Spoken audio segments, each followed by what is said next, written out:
ஒருத்தர் நம்மளை ஒரு வார்த்தை சொல்லிட்டா என்ன கோவம் வருது? அவளை எப்படியாவது நம்ம திட்டிடுவோம், இல்லை ஏதாவது பண்ணிடுவோம், இல்லை? ஆனால் தேவன் பாருங்க, அவரை எவ்வளவோ அசிங்கப்படுத்தினார். அவருக்கு அப்பேற்பட்ட வல்லமை இருந்தும் அவருக்கு பாருங்க அந்த சூழ்நிலையில் போகக்கூடிய வாய்ப்பு இல்லை தான். விடுதலை பெற்றிருக்கலாம். ஆனால் யாருக்காக போனார்? யாருக்காக அந்த அசிங்கத்தை அவர் ஏற்றுக்கொண்டார்? இன்றைக்கி நாம் அசிங்கப்பட தயாராக இருக்கோமா? இல்லவே இல்லை. நம்ம நல்லா இருக்கணும், அசிங்கப்படவே கூடாது, நம்மளை எல்லாரும் புகழணும், இல்லை? அப்படி தான் நாம் விரும்புகிறோம். ஆனால் இயேசு பாருங்க, அவரை குட்டினாங்க, தலைமலை குட்டி யாருன்னு சொல்லு அப்படின்னு சொல்லி கேட்டாங்க. முட்கிரீடத்தை அவருடைய தலையில் சுட்டுனாங்க. அவருடைய ட்ரெஸ்ஸு கூட பாருங்க கிழிச்சிட்டாங்க, இல்லை? கிழிச்சி அதை எடுத்து அவளுக்குள்ளே பங்கிட்டு கொண்டாங்க, சீட்டு போட்டு பங்கிட்டு கொண்டாங்க. அப்படி எல்லா மரியாதையும் போச்சு. அவரை எவ்வளவோ அசிங்கப்படுத்த முடியுமோ அவ்வளவோ அசிங்கப்படுத்திட்டாங்க. கடைசியாக அவர் எவ்வளவாக துக்கப்படுத்த முடியுமோ, அவருடைய சரீரத்தை எவ்வளவாய் வேதனைப்படுத்த முடியுமோ அவ்வளவாய் வேதனைப்படுத்தினார்கள். அதோடு விட்டாங்களா? இல்லை, அவர் உயிரையே எடுத்துட்டாங்க. சிலுவையில் ஆணிகள் அடித்து அவருடைய உயிர் போக மட்டும் பாருங்க அவரை சித்திரவதை செய்து கொலை பண்ணினார்கள். யாருக்காக? நமக்காக. ஆமென். உங்களுக்காக, எனக்காக, நம்முடைய பிள்ளைகளுக்காக, நம்முடைய தேசத்திற்காக. உலகத்தின் பாவங்களை சுமந்து தீர்த்த தேவ ஆட்டுக்குட்டி ஆகிய அவரை நாம் வணங்கி கொண்டிருக்கிறோம். ஹல்லேலூயா, ஹல்லேலூயா, ஹல்லேலூயா. ஆனால் கர்த்தர் நமக்கு என்ன விரும்புகிறாரு? சுகத்தை விரும்புகிறார், ஆசீர்வாதத்தை விரும்புகிறார். நாம் அப்படி அடி வாங்கணும், இல்லை இப்படி அசிங்கப்படணும் அப்படின்னு சொல்லி தேவன் விரும்பலை. அதுக்கு பதில் எதை விரும்புகிறாரு? அவர் அதை ஏற்றுக்கொண்டு அவருடைய ஆசீர்வாதத்தை நமக்கு கொடுத்திருக்கிறார். ஆமென். ஹல்லேலூயா, ஹல்லேலூயா. கர்த்தருக்கு நன்றி செலுத்தலாம். எல்லாரும் வாயில திறந்து, ஆண்டவர், என்னுடைய பாடுகள், என்னுடைய துக்கங்கள், என்னுடைய வேதனைகள் எல்லாவற்றையும் நீர் சுமந்து கொண்டீங்களப்பா.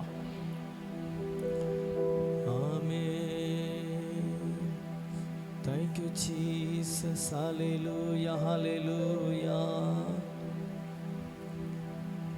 Amen. நன்றி, நன்றி, நன்றி அப்பா, நன்றி அப்பா. ஓ ஹல்லேலூயா. உமது முகம் நோக்கி பார்த்தவர்கள் வெட்கப்பட்டு போவதில்லை. உமது திருநாமம் அறிந்தவர்கள் கைவிடப்படுவதில்லை. எல்லாம் சேர்ந்து, உமது முகம் நோக்கி பார்த்தவர்கள் வெட்கப்பட்டு போவதில்லை. உமது திருநாமம் அறிந்தவர்கள் கைவிடப்படுவதில்லை. நம்பினோரை நீர் மறப்பதில்லை. உம்மை தேடி வந்தோரை வெறுப்பதில்லை. நம்பினோரை நீர் மறப்பதில்லை. உம்மை தேடி வந்தோரை வெறுப்பதில்லை. இயேசு மகராஜா எங்கள் நேசா, இரக்கத்தின் சிகரம் நீரே. ஆமென். இயேசு மகராஜா எங்கள் நேசா, இரக்கத்தின் சிகரம் நீரே. உடைந்த பாத்திரம் என்று எஸ் ஃபாதர்,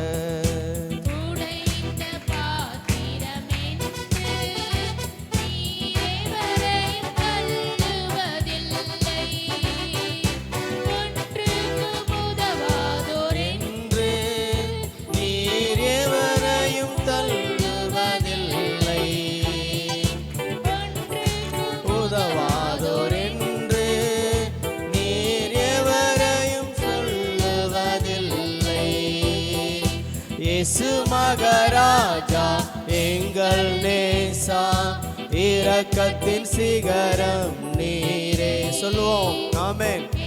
மகராஜா எங்கள் நேசா, இரக்கத்தின் சிகரம் நீரே.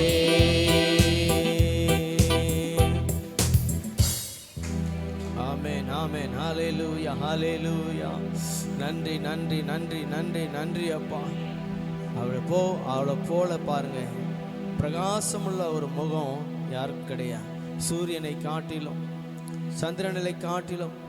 அன்று பாருங்க, மோசே அன்றோடு முகமுகமாய் பேசி திரும்பி வந்த அவருடைய முகம் எப்படி இருந்ததா? அவருடைய முகம் எப்படி இருந்தது? பிரகாசமாக இருந்தது. அவருடைய முகத்தை யாரும் பார்க்க முடியல, ஆனால் தேவனுடைய முகத்தை பார்க்க முடியுமா? ஆமென். ஹல்லேலூயா ஹல்லேலூயா. நாம கூட அவருடைய முகத்தை நாம் நோக்கி பார்க்கும் பொழுது நம்முடைய முகம் எப்படி இருக்குமா? பிரகாசமாய் மாறும். ஹல்லேலூயா. முகத்தை பார்க்கும் போதே தெரியும் நமக்கு, இல்ல கர்த்தர் இவரோடு இருக்கிறார்.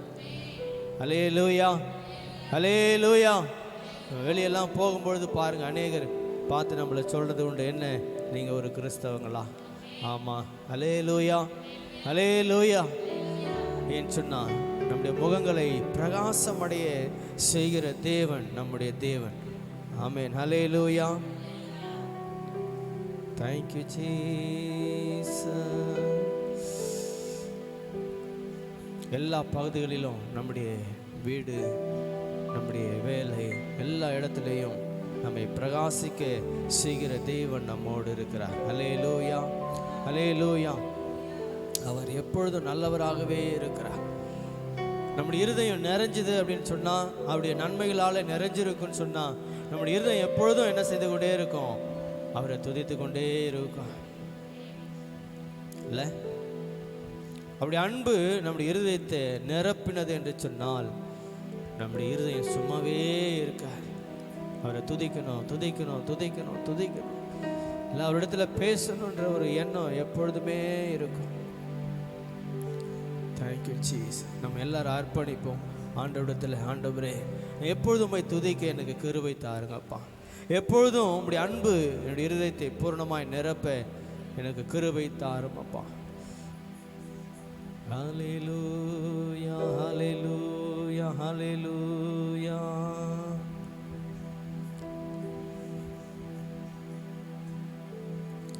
நம்பிக்கைக்கு உரியவரே, நம்பி வந்தேன் உம் சமூகம், நம்புகிறேன் உம் வசனம். நம்பிக்கைக்கு உரியவரே, நம்பி வந்தேன் உம் சமூகம், நம்புகிறேன் உம் வசனம். நம்பிக்கைக்கு உரியவரே, சொந்த ஆற்றலை நம்பவில்லை, தந்தை உம்மையை சார்ந்து விட்டே. எல்லாம் சொல்லுவோமா?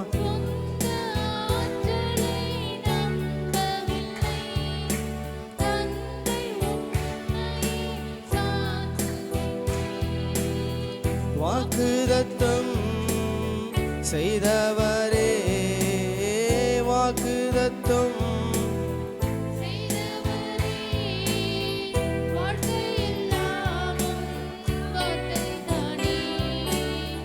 வாழ்க்கையெல்லாம் வார்த்தைதானே. பாதைக்கு தீபம், பேதைக்கு வெளிச்சம், உந்தன் வசனமே. ஆமென். ஆற்றல் மிக்கது, ஜீவனுள்ளது, உந்தன் அருள்வாக்கு.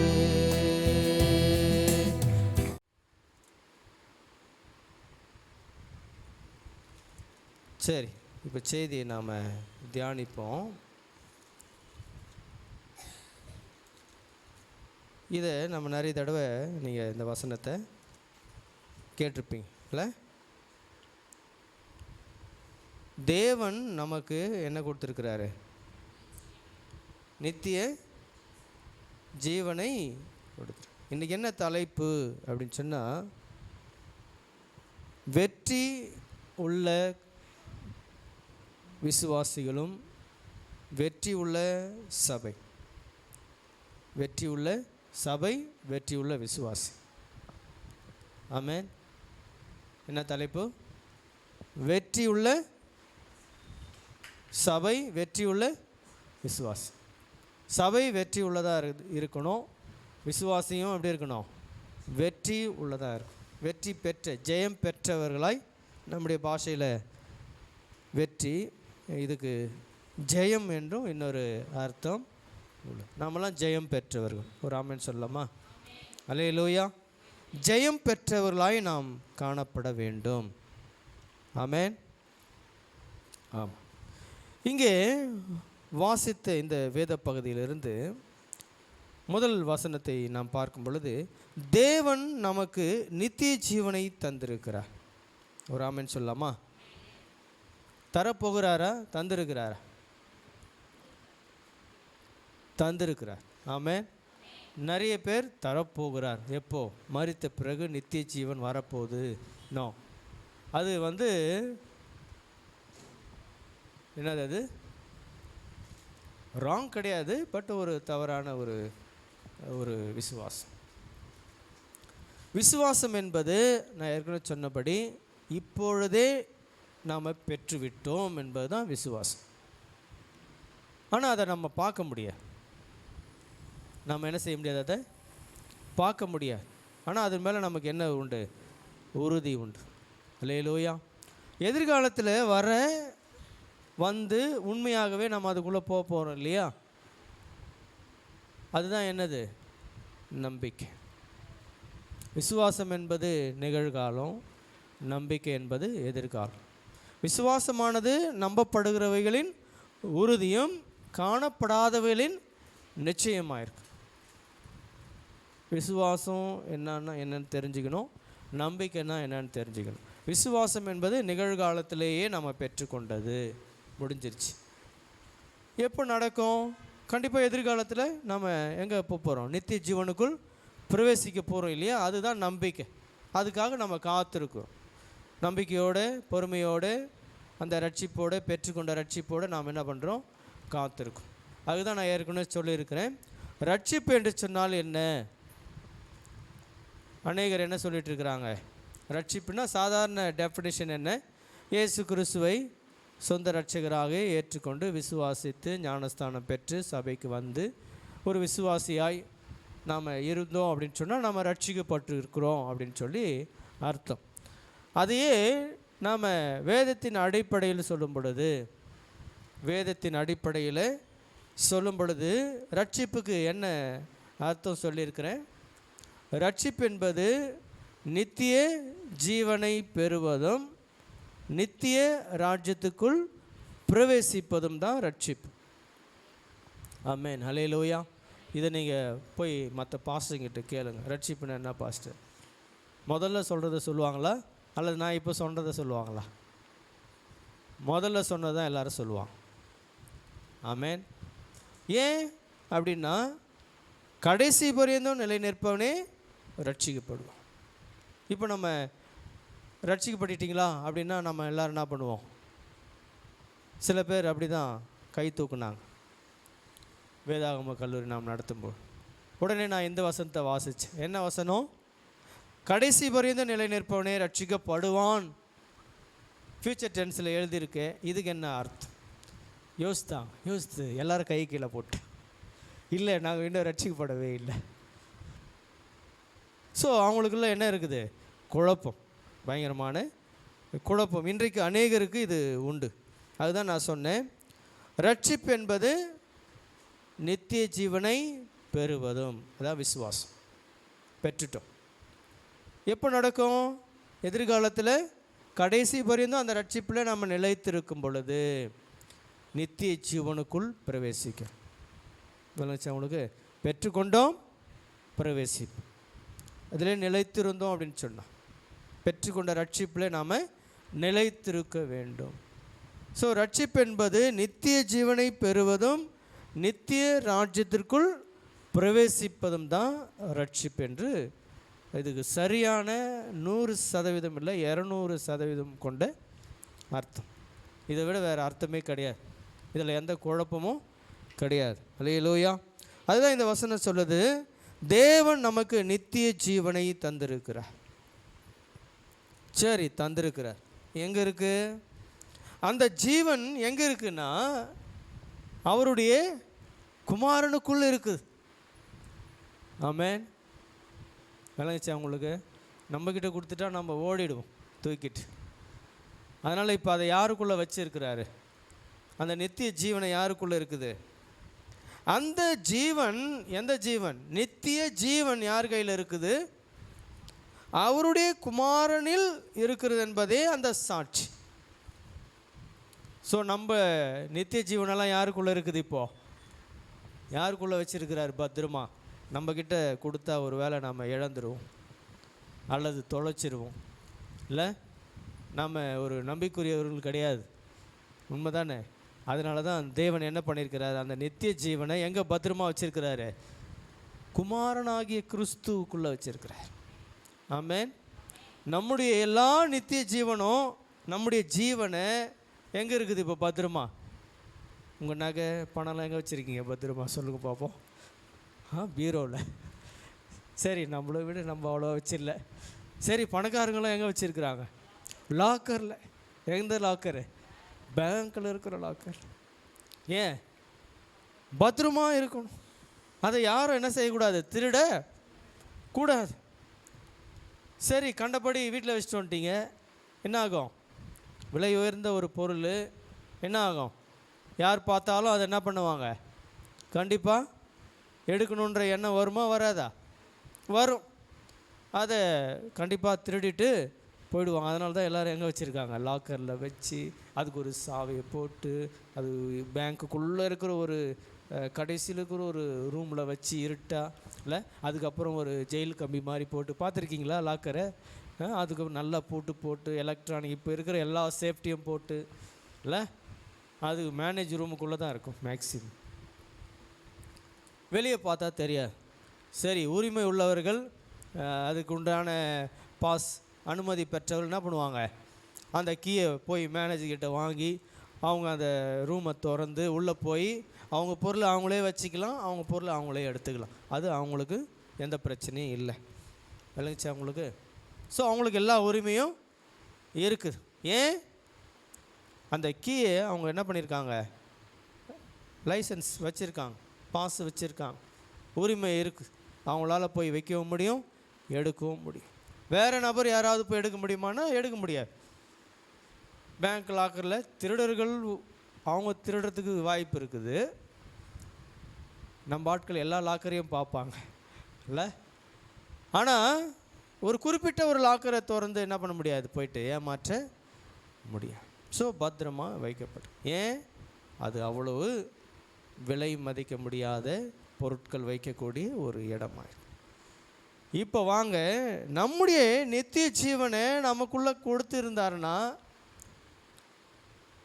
நமக்கு தான் கொடுத்துருக்கிறார். கொடுத்துட்டு அந்த ஜீவனெல்லாம் எங்கே வச்சுருக்கிறார்? எடுத்துன்னு போயிட்டு லாக்கரில் வச்சுருக்கு. யார்கிட்ட? கிறிஸ்துவுக்குள்ள. ஆமென். கிறிஸ்துவுக்குள்ளே நம்முடைய நித்திய ஜீவன் அங்கே வைக்கப்பட்டிருக்கிறது. இப்போது பிசாசு அல்லது யாராவது அந்த குள்ளே போய் அந்த நித்திய ஜீவனை திருட முடியுமா? முடியாது. ஏன்? பிசாசை இயேசு என்ன பண்ணியிருக்கிறாரு? காலால் மிதித்து அவன் மேலே ஜெயத்தை பெற்றிருக்கிறார். அல்லேலூயா. ஸோ நம்மை விட ஒரு வலிமை மிக்க இல்லை ஒரு நபர் தான் இயேசு கிறிஸ்து. அவருக்குள்ளே எடுத்துன்னு போயிட்டு நம்முடைய ஜீவனெல்லாம் வச்சுட்டேன். நம்மளாம் பேங்க்கில் சொத்தெல்லாம் எதுவுமே வைக்கிற மாதிரி நம்முடைய ஜீவன் கெட்டு போகக்கூடாது, நம்முடைய ஜீவன் பிசாசினாலே திருடப்படக்கூடாது அல்லது அழிக்கப்படக்கூடாது அல்லது நாம் எந்த விதத்திலும் வழிகட்டு போகக்கூடாதுன்னு சொல்லி நம்முடைய ஜீவன் எல்லாவற்றையும் கொண்டு போய் லாக்கரில் வைக்கிற மாதிரி தேவன் கிறிஸ்துவுக்குள்ளே குமாரனுக்குள்ளே எடுத்துன்னு போய் வச்சிட்டார். ஆமென். இப்போ நீங்கள்லாம் யாருக்குள்ள, நம்ம ஜீவனெல்லாம் இப்போ யார் கையில் இருக்குது? யார் கையில் இருக்குது? கிறிஸ்துவனுடையத்தில் இருக்குது. அதனால் ஒன்றும் கவலைப்படாது. ஆமென். உங்கள் கையில் கொடுத்துருந்தோம், முடிஞ்சது விஷயம். இல்லை எங்கேயாவது அதை என்ன பண்ணிடுவீங்க? விட்டுடுவீங்க. ஆனால் தேவனுக்கு தெரியும் எங்கே, என்ன, எப்போ, எதை செய்யணும்னு சொல்லி தேவனுக்கு நன்றாகவே தெரியும். அதனால கிறிஸ்துவுக்குள்ளே நம்முடைய ஜீவன் இருக்குது. அதனால தான் நமக்கு பேர், ஜீவன் அங்கே போயிடுச்சு, நமக்கு என்ன பேர் வந்துடுச்சு? கிறிஸ்தவர்கள் அப்படின்னு ஒரு பேர் வந்துடுச்சு. ஆமென். ஏன்? பவுல் என்ன சொல்கிறார்? கலாத்தியர் 2:20, இதோ கிறிஸ்துவோடு கூட சிலுவையில் அறையப்பட்டேன், இனி நான் அல்ல கிறிஸ்துவே, வாசிங்க, கிறிஸ்துவே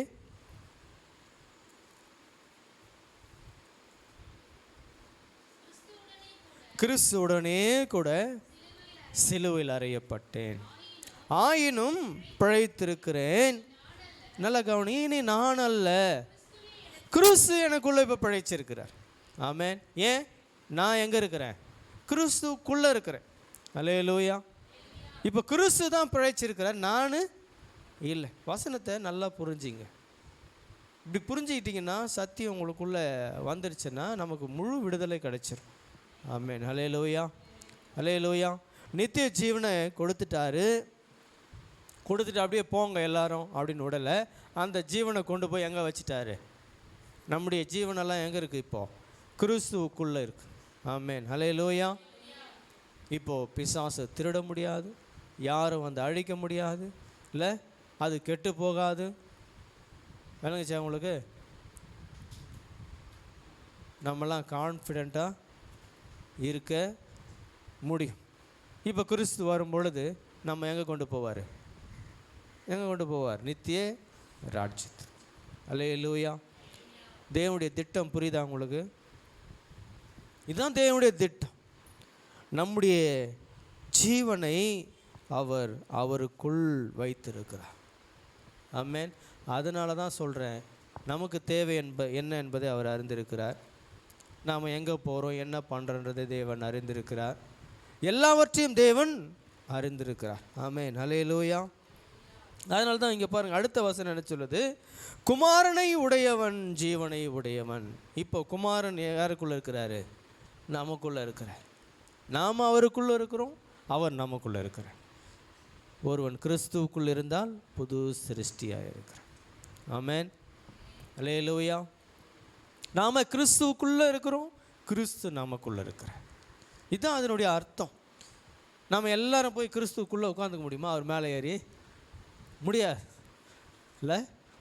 அவருக்குள்ளே நாம் இருக்கிறோம். அவர் எங்கே இருக்கிறார்? இப்போது அவரும் நம்மளை விட்டுட்டு போயில்லை, அவர் நமக்குள்ளே இருக்கிறார். ஒரு ஆமென் சொல்லலாமா? அல்லேலூயா. அப்போ நமக்கும் கிறிஸ்துவுக்கும் எப்பேற்பட்ட தொடர்பு இருக்குது? நமக்கும் நாம் வேற, கிறிஸ்து வேற அல்ல. அல்லேலூயா. நாமும் கிறிஸ்துவும் எப்படி இருக்கிறோம்? குமாரனும் ஒன்றாக இருக்கிறோம். இதுதான் தேவனுடைய திட்டம். அதற்காக தான் தன் குமாரன் இந்த பூமிக்கு அனுப்பினார்.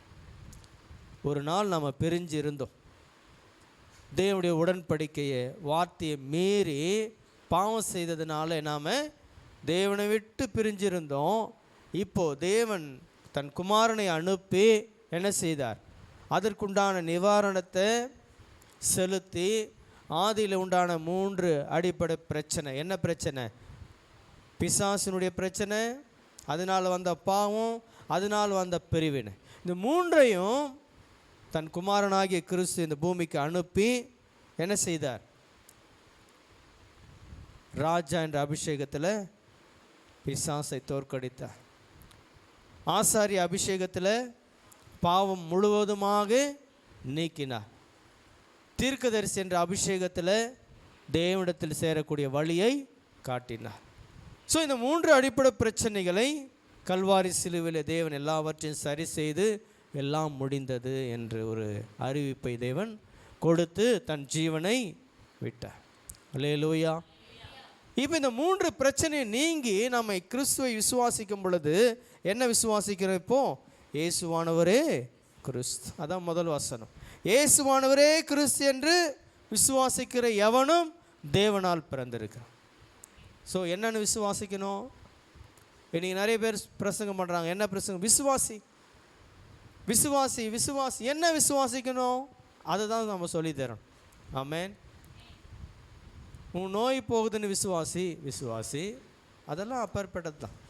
நம்ம நல்லா இருப்போன்னு விசுவாசி, ஓகே விசுவாசத்துக்கோ. ஆனால் மெயினாக என்ன பண்ணணும்? இயேசுவை கிறிஸ்து என்று விசுவாசி. அவர்கள் தான் தேவனால் பிறந்தவர். அல்லேலூயா. இயேசுவை யாரெல்லாம் கிறிஸ்து என்று விசுவாசிக்கிறார்களோ அவர்கள் மாத்திரமே தேவனால் பிறந்தவர்கள். நிறைய பேருக்கு இன்றைக்கு சரியான விசுவாசம் என்ன என்பது இன்னும் அறியாமல் இருக்கிறாங்க. இவங்க யாருமா? இவங்க ஒரு விசுவாசி. ஏன் சபை விசுவாசி? சபையை விசுவாசிக்கிற விசுவாசியாக நாம் இருக்கக்கூடாது. பாஸ்டரை விசுவாசிக்கிற விசுவாசியாக இருக்கக்கூடாது. யாரை விசுவாசிக்கணும்? கிறிஸ்துவை விசுவாசிக்கணும். ஆமென். இயேசுவை கிறிஸ்து என்று விசுவாசி. தெளிவான ஒரு விசுவாசம் நமக்கு இருக்கணும். ஆமென். அல்லேலூயா. இன்றைக்கு விசுவாசி விசுவாசி எல்லாத்தையும் விசுவாசி அப்படின்றத விட நம்ம சரியாக சொன்னோம் அப்படின்னா இயேசுவை என்னென்னு விசுவாசிக்கணும்? கிறிஸ்து. ஏன் கிறிஸ்து என்று சொன்னால் 3 அபிஷேகம். ஏன் இந்த 3 அபிஷேகம்? இந்த 3 அடிப்படை பிரச்சனை. இதை சரி செய்ய 3 அபிஷேகம் தேவை. அதை தான் இயேசு பெற்றிருந்தார். ஆமென். ஹல்லேலூயா. அதனால தான் அவரால் இந்த நித்திய ஜீவனை நமக்கு கொடுக்க முடியுது. நாம் அவருக்குள்ளே போக முடிஞ்சதுக்கு காரணம் என்ன? இந்த 3 அடிப்படை பிரச்சனைகளை சரி செய்து முடியுது தான் அது காரணம். அவர் நமக்குள்ளே வர காரணம் என்ன? நம்ம அந்த 3 பாவ பிரச்சனை நம்மை விட்டு போனது தான் காரணம். அல்லேலூயா. இப்போ முழுவதுமாய் விடுதலையாக்கப்பட்டிருக்கிறோமா இல்லையா? ஆமென். அல்லேலூயா. அதனால தான் இங்கே வசனம் சொல்லுது, குமாரனை உடையவன் ஜீவனை உடையவன். குமாரன் நமக்குள்ளே இருக்கிறாரா? கண்டிப்பாக நமக்கு என்ன இருக்குது? ஜீவன் இருக்குது. சரி, குமாரன் இல்லை, தேவனுடைய குமாரன் இல்லாதவன் எல்லாம் இருந்தாலும் அவனுக்கு என்ன இல்லை? ஜீவன் இல்லை. அல்லேலூயா. தேவனுடைய குமாரன் யார்கிட்ட இல்லையோ அவளுக்கு என்ன இல்லை? ஜீவன் இல்லை. ஜீவன்னா இந்த ஜீவன் இல்லை, நித்திய ஜீவன் இல்லை. அல்லேலூயா. நித்திய ஜீவன் அவளுக்கு கிடையாது. யாருக்குள்ளே குமாரன் இருக்கிறாரோ, கிறிஸ்து யாருக்குள்ளே இருக்கிறாரோ அவர்களுக்கு தான் என்ன உண்டு? நித்திய ஜீவன் உண்டு. அவரை தான் கடைசி நாளில் கர்த்தர் எழுப்புவார். ஆமென். அதுதான் முழுமையான ரட்சிப்பு. ஸோ நித்திய ஜீவனை பெற்றிருக்கிறார்கள், நித்திய ராஜ்யத்துக்குள் அவர்கள் பிரவேசிப்பார்கள். ஆமென். அல்லேலூயா. ஆமாம். அடுத்தது பாருங்க, உங்களுக்கு நித்திய ஜீவன் உண்டென்று நீங்கள் அறியவும். நிறைய பேருக்கு இன்னும் அந்த அறிவு இன்னும் வரலை. நிறைய பேருக்கு இன்றைக்கி சபை விசுவாசிகள் கூட எனக்கு நித்திய ஜீவன் இருக்கா இல்லையா அப்படின்ற ஒரு பெரிய டவுட் இருக்குது, ஒரு பெரிய சந்தேகம் இருக்குது. அது எப்போ அவங்களுக்கு தெரியும்னு நினைக்கிறாங்க அப்படின்னா, மரித்த பிறகு தேவனுடைய நியாய தீர்ப்பு வரும் பொழுது நான் நித்திய ஜீவனுக்குள் போவேனா அல்லது நரகத்துக்கு போவேனா அப்படின்ற டிசிஷன் எடுக்கப்படும் அப்படின்னு சொல்லி நினச்சிட்டு இருக்காங்க. அது ஒரு தவறான விசுவாசம். ஆல்ரெடி நமக்கு நித்திய ஜீவனை தேவன் கொடுத்துட்டார். அதான் ரட்சிப்பு. ரட்சிக்கப்பட்டிருக்கிறோம் அப்படின்னா நித்திய ஜீவனை பெற்றுட்டோன்னு அர்த்தம். ஆனால் அதில் கடைசி வரையும் என்ன பண்ணணும்? நிலைத்திருந்தால் நித்திய ராஜ்யத்துக்குள் பிரவேசிப்பேன். இல்லை நிலைத்தில்லை அப்படின்னா நித்திய ராஜ்யத்துக்குள் நீ என்ன செய்ய மாட்ட? பிரவேசிக்க மாட்டேன். சரிங்களா? ஸோ உங்களுக்கு நித்திய ஜீவன் உண்டு என்று நீங்கள் அறியவும் தேவகுமாரனுடைய நாமத்தின் மேல் நீங்கள் விசுவாசமாக இருக்கவும். முதல்ல நித்திய ஜீவன் உண்டு என்று நீங்கள் அறியணும். ரெண்டாவது, தேவகுமாரன் மேலே நீங்கள் அவர் நாமத்தின் மேலே என்ன பண்ணணும்? விசுவாசமாக இருக்கவும். தேவகுமாரனுடைய நாமத்தின் மேல் விசுவாசமாக இருக்கிற, அடுத்தது பாருங்கள், உங்களுக்கு இவைகளை எழுதியிருக்கிறேன். ஆமென். பாருங்கள் எவ்வளோ தெளிவாக யோவான் எழுதியிருக்கார் பாருங்க. ஒன்று, உங்களுக்கு நித்திய ஜீவன் இருக்குன்னு நீங்கள் தெரியணும். ரெண்டாவது தேவ குமாரனுடைய நாமத்தின் மேல் விசுவாசமாக இருக்கணும்.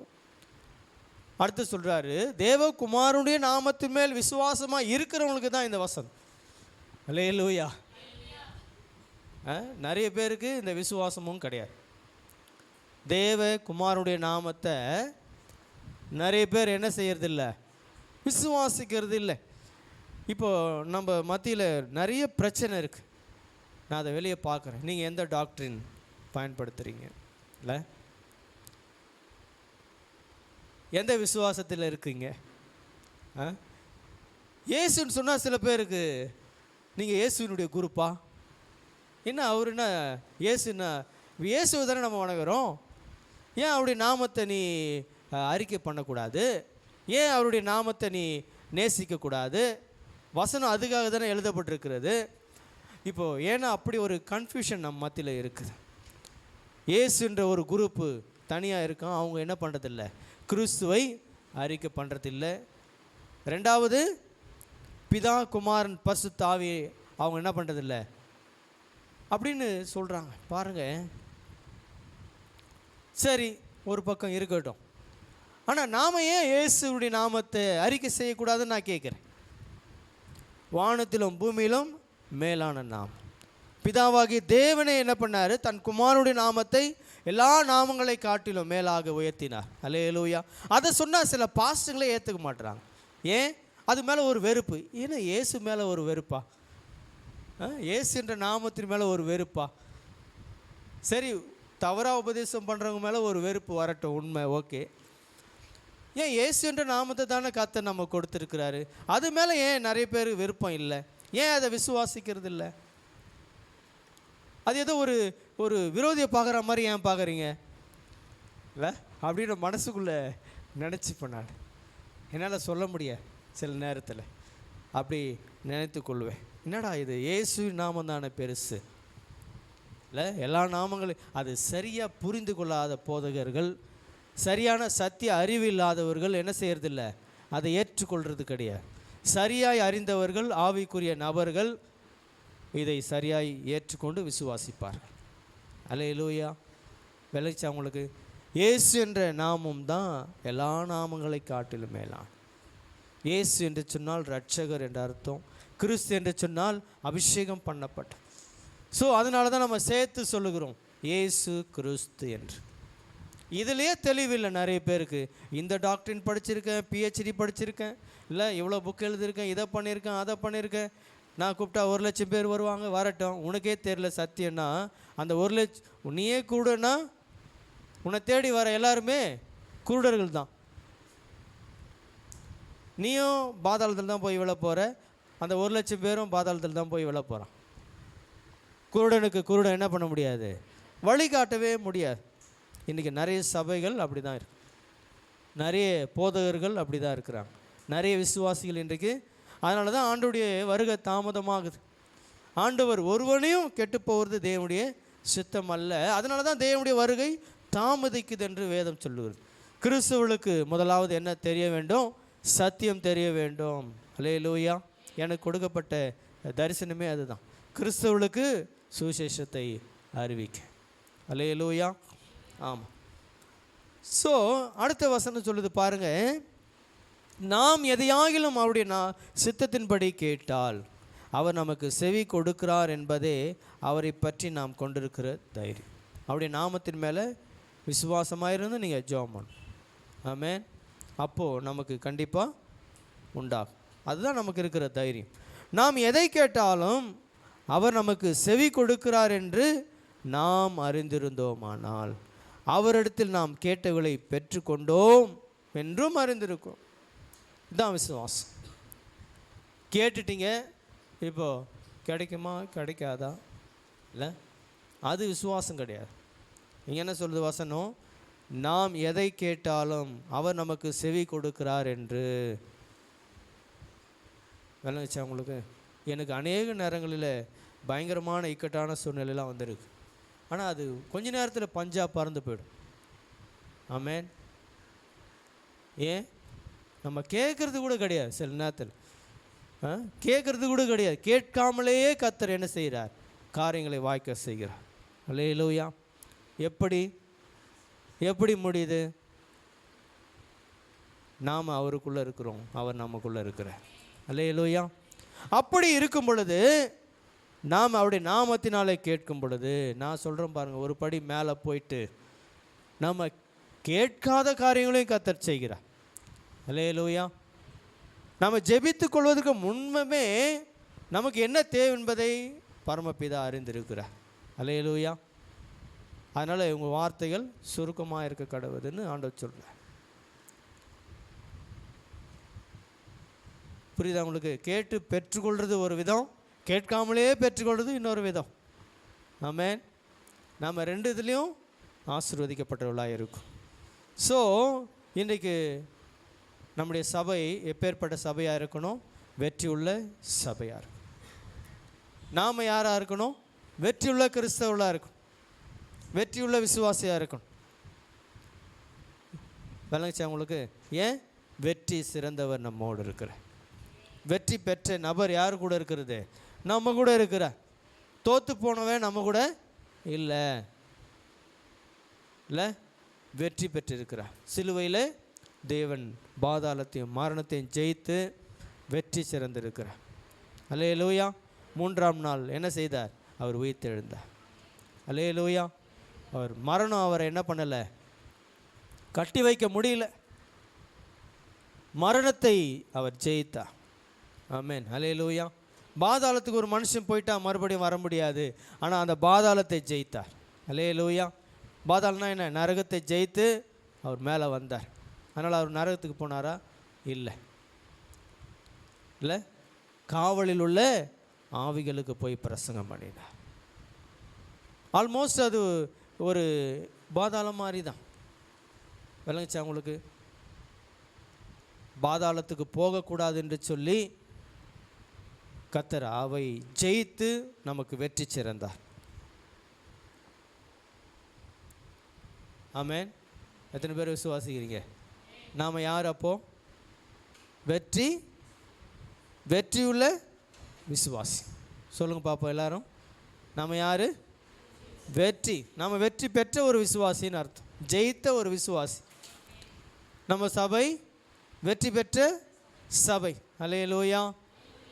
என்ன இவ்வளோதானா? அல்லேலூயா. நான் இவ்வளோ கத்தி சொல்லிட்டு இருக்கேன். அல்லேலூயா. ஆமென். நம்மளாம் யார்? வெற்றி பெற்றவர். இந்த உலகத்தையும் பிசாசையும் எல்லாவற்றையும் ஜெயித்தவர். ஆமென். இந்த நினைப்போடு நாம் இருக்கும் பொழுது நம்முடைய காரியங்கள் எல்லாவற்றையும் கர்த்தர் வெற்றியாய் மாற்றுவார். அப்படி நாமத்தின் மேல் எதை கேட்டாலும் கர்த்தர் அதை செய்வார். ஆமென். அல்லேலூயா. ஆமாம், இதுதான் நம்முடைய விசுவாசமாக இருக்க வேண்டும். எதை குறித்து சோர்ந்து போக வேண்டிய அவசியம் இல்லை. கர்த்தர் உங்களை ஆசீர்வதிப்பார். இப்பொழுது நாம் ஒரு